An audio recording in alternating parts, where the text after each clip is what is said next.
Hello everyone, कैसे हैं आप सब लोग।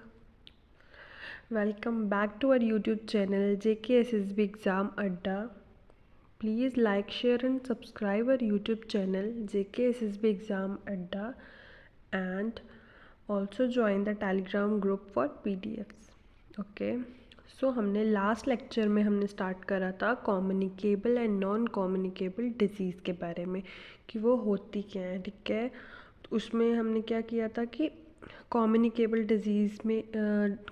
डिज़ीज़ को हम इन्फेक्शियस डिजीज़ भी बोलते हैं, जो ट्रांसमिट होती है one infected person to other healthy person में, मतलब एक इन्फेक्टेड पर्सन से दूसरे पर्सन में वो ट्रांसमिट होती है। ठीक है, और कॉज क्या होता है उसका, they are caused by pathogens. ठीक है, उसके बाद हमने उसकी कुछ एग्जाम्पल्स पढ़ी थी। ठीक है, जैसे टाइफाइड, ट्यूबरक्लोसिस बोल लो या बाकी सारी जो हमने उसके टाइप्स पढ़ी थी कौन कौन से होते हैं। ठीक है, तो उसमें उसके बाद हमने उसके सब टाइप्स भी पढ़े थे कि उसको डिवाइड किया जाता है, जैसे कि बैक्टीरियल डिजीज़ कौन से होते हैं, वायरल डिजीज़ कौन से होते हैं, प्रोटोजोन्स कौन से होते हैं, फंगल वाले कौन से होते हैं, एंड लास्टली हेलेमेंट्स वाले कौन से होते हैं। ठीक है, तो हमने लास्ट लेक्चर में करे थे बैक्टीरियल वाले, प्रोटोजोन्स वाले और वायरस वाले। और वायरल वाले जो वायरस वाले थे उसमें आपका एक एड्स HIV रह गया था, जो मैंने आपको लास्ट लेक्चर में बोला था। मैं आपको नेक्स्ट लेक्चर में स्टार्टिंग में ही उसके बारे में बता दूंगी। ठीक है, सो स्टार्ट करते हैं HIV एड्स से। ठीक है, देन आज हम अपना नॉन कम्युनिकेबल का पार्ट भी कंप्लीट कर देंगे। इसके बाद आपको नेक्स्ट वीडियो MCQs की देखने को मिलेगी इसी के ऊपर, communicable and non communicable disease के ऊपर। ओके, सो ये जो HIV है ये कम्युनिकेबल डिजीज़ में आता है, डैट इज़ वायरस। ठीक है, ये वायरस वाले में आता है। ओके, वेट, HIV की फुल फॉर्म है human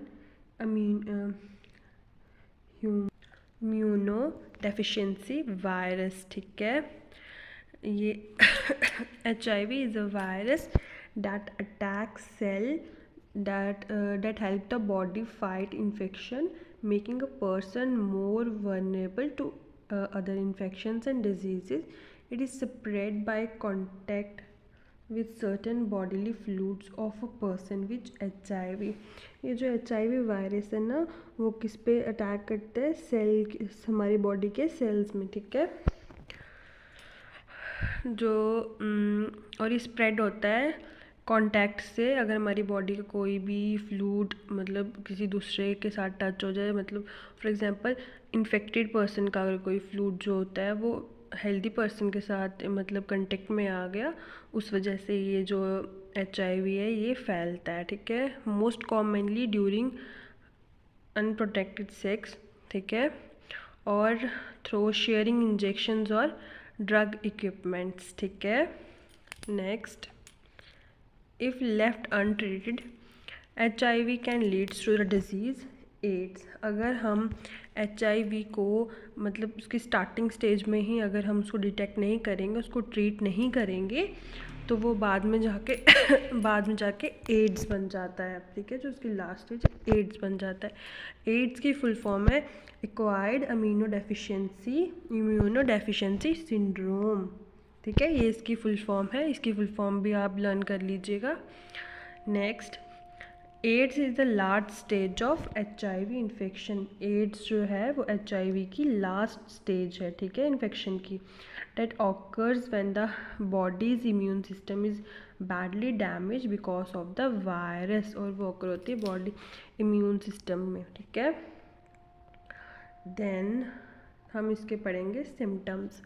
with in a few weeks of HIV infection, flu like symptoms such as fever, sore throat and fatigue can occurs हैं, इसके सिम्टम्स हैं। ठीक है, फीवर होता है, सोर आप थ्रोट हो जाता है, फटीग होने लग पड़ती है आप में बॉडी में। Then the disease is usually asymptomatic until it processes to AIDS। ठीक है, AIDS symptoms include एड्स के सिम्टम्स में क्या होता है, वो ऊपर HIV के साथ था ना, ये एड्स में क्या हो जाता है, वेट लॉस होता है, फीवर होता है, नाइट स्वेट्स होता है, फटीग होता है एंड रिकरेंट इन्फेक्शंस होती हैं, ठीक है।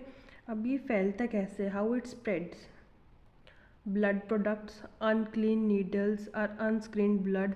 जब आपने देखा होगा कहीं पर भी जब हम ब्लड अपना निकालने जाते हैं मतलब किसी टेस्ट के लिए, तो वो आपको वापस से एक सिरिंज नहीं लगाते हैं, है ना, आपके सिरिंजेस चेंज करते हैं, किस लिए, ताकि वो सिरिंज किसी और को ना टच हो जाए या किसी और को वो चुभ ना जाए, इस वजह से, ठीक है।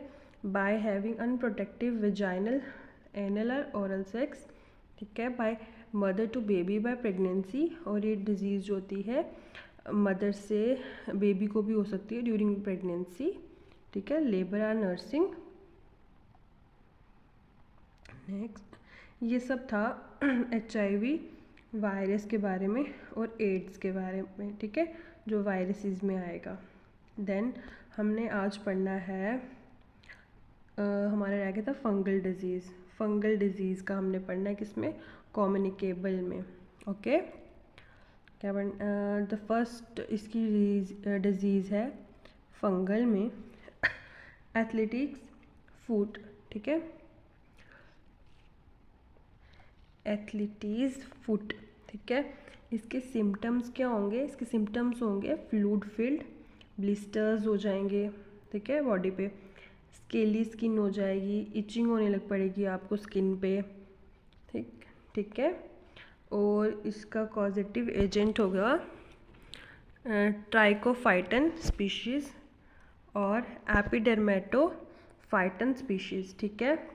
और रूट ऑफ ट्रांसमिशन होगा इसका कंटेक्ट विद स्किन लेजन्स और कंटामिनेटेड फ्लोर्स, ओके।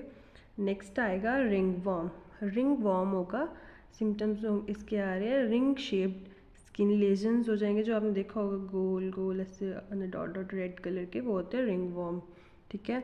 और हो गया ये किसकी वजह से, माइक्रोस्पोरम एस्कोमाइटिस से, ठीक है।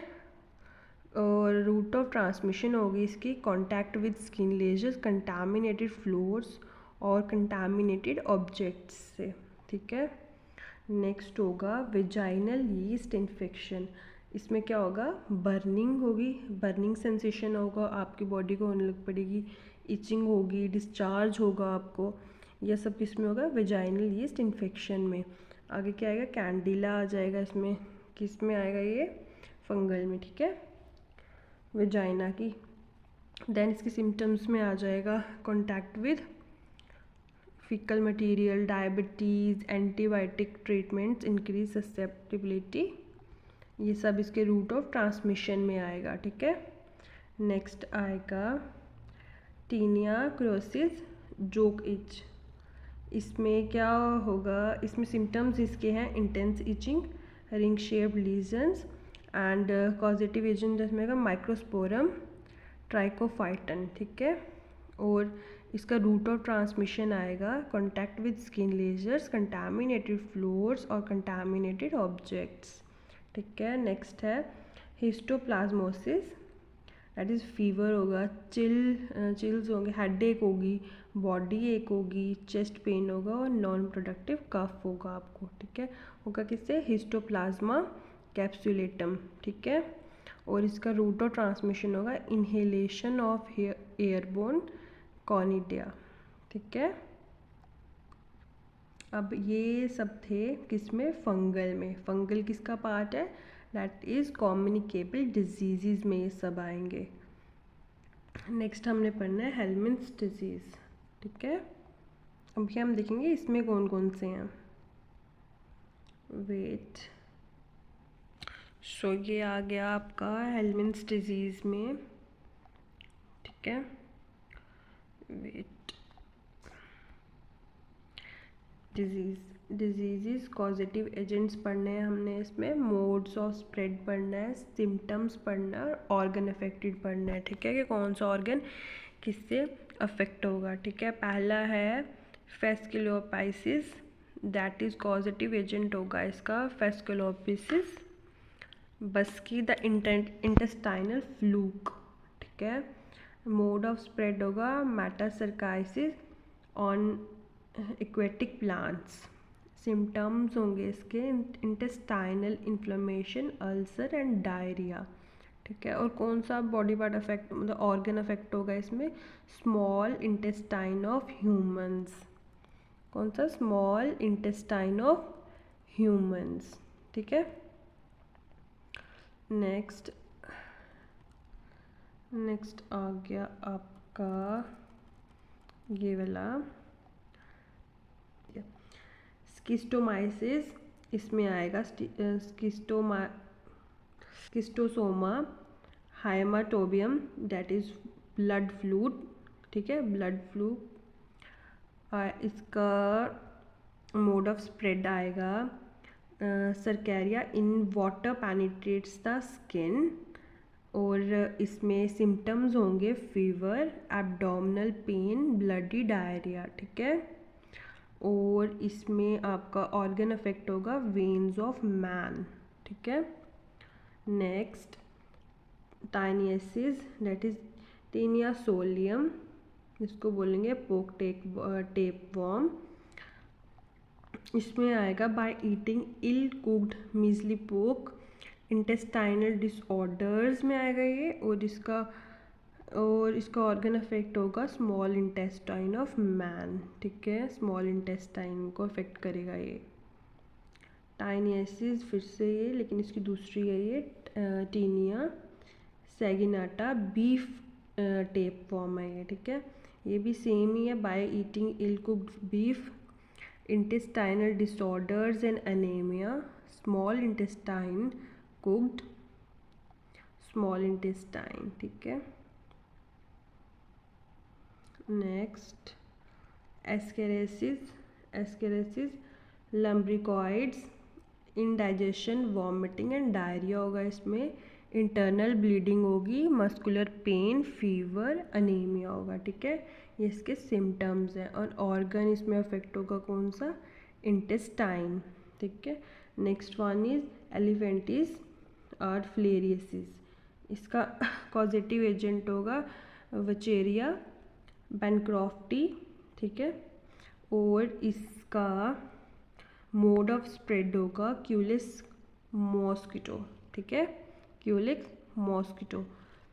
एंड देन इसके सिम्टम्स होंगे swelling of legs and genital organs.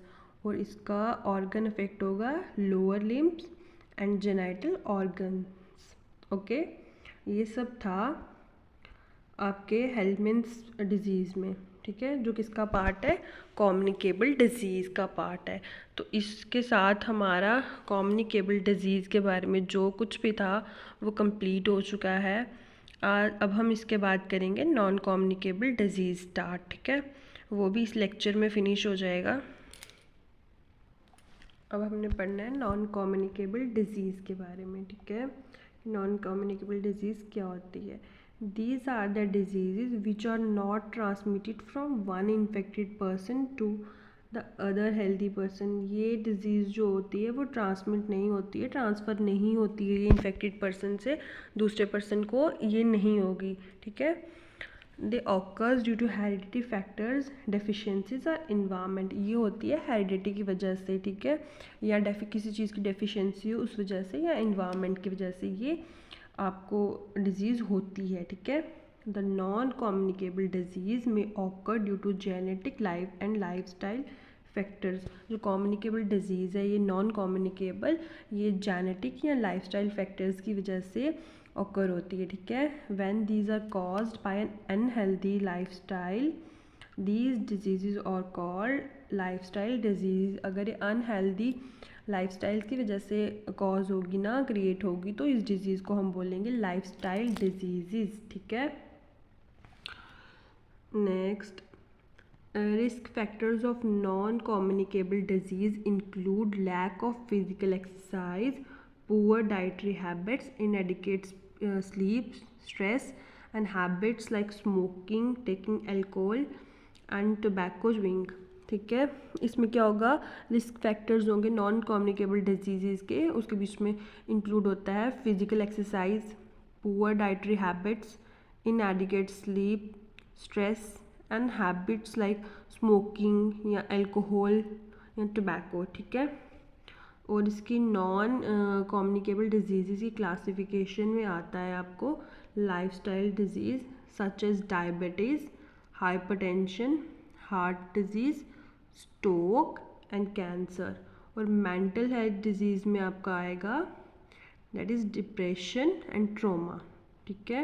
ये सब आपके नॉन कम्युनिकेबल डिजीज़ में आते हैं, ओके। नेक्स्ट, तो इसमें बिहेवियरल रिस्क फैक्टर्स होंगे किसमें, हाई ब्लड प्रेशर वाले में, ठीक है। हाई ब्लड प्रेशर और हाइपरटेंशन आप कह लो, इसके बीच में बिहेवियरल रिस्क फैक्टर्स होंगे, साइकोलॉजिकल रिस्क फैक्टर्स होंगे और डिजीज़ आउटकम्स होंगे इसके, ठीक है। वो हम थोड़ा सा देख लेते हैं इसमें। तो बिहेवियरल रिस्क में आएगा टोबैको, अल्कोहल का यूज़ करेंगे अगर हम, फिज़िकल इनएक्टिविटी, न्यूट्रिशन, या इसमें इंक्लूड कर दो आप अनहेल्दी डाइट, अगर ये होंगे सब बिहेवियरल रिस्क में, ठीक है। और जो साइकोलॉजिकल रिस्क फैक्टर्स हैं उसमें आएगा blood pressure, blood glucose, cholesterol, body mass index, या एक और चीज़ ऐड करो इसमें दैट इज़ वेट लॉस की वजह से भी, ठीक है। वेट लॉस भी इसका एक फैक्टर है। और डिजीज़ आउटकम्स इसके आएंगे हार्ट डिजीज़, स्ट्रोक हो सकता है, डायबिटीज़ हो सकती है, कैंसर एंड रिस्पायरेटरी डिजीज़, ठीक है।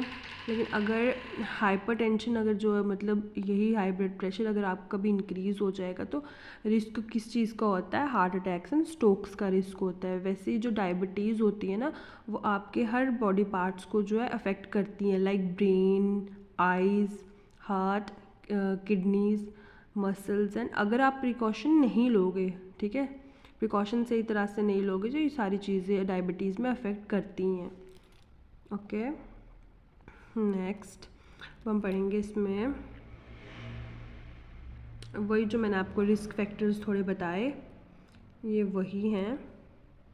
टोबैको का use, alcohol consumption, raised blood pressure, obesity, diet, physical inactivity, diabetes mellitus, high serum cholesterol, ठीक है।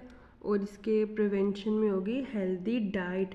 प्रिवेंशन में क्या होगा इसका, हेल्दी डाइट आ जाएगी, एडिक्वेट स्लीप आ जाएगी, रेगुलर एक्सरसाइज आ जाएगी, बॉडी चेकअप आ जाएगा इसके बीच में, ठीक है। और जो mental stress and chronic anxiety होगी ना वो भी होगी, ठीक है। और हमारा अब रह गया इसमें शायद इंक्लूड नहीं है वो, आपको फिर भी करवा देती हूँ। हेरिडिटी वाला रह गया था ना एक, पहला वाला हमारा जेनेटिक था, उसके बाद हमारा डेफिशिएंसी वाला था जो इन्फेक्शियस था, इन्फेक्शियस डिजीज़, हेरिडिटी डिजीज़ जिसमें जेनेटिक डिजीज़ आती है, ठीक है।